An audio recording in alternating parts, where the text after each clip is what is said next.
जय भीम।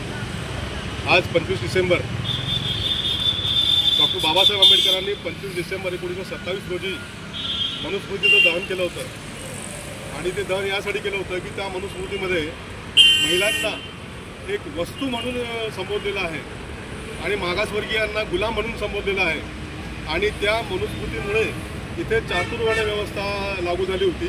त्या चातुर्वर्ण व्यवस्थेमुळे महिला आणि मागासवर्गीय हे अत्यंत दबले होते, त्यांचा विकास कुठल्याही प्रकारचा होत नव्हता। त्याच्यामुळे बाबासाहेबांनी ती मनुस्मृती जाळली आणि बाबासाहेबांनी मनुस्मृती जाळली म्हणून ती मनुस्मृती आपण प्रत्येक वर्षी ती जाळली पाहिजे आणि प्रत्येक समाजाच्या प्रत्येक व्यक्तीने ती जाळली पाहिजे।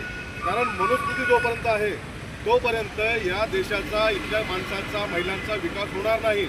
आणि बाबासाहेबांनी मनुस्मृती जाळल्यानंतर बाबासाहेबांनी या देशाला संविधान दिलं, ज्या संविधानाच्या भरोश्यावर आज आपला संपूर्ण देश चालतो। त्या संविधानाला महत्त्व येण्यासाठी मनुस्मृतीचं जाळणं फार आवश्यक आहे।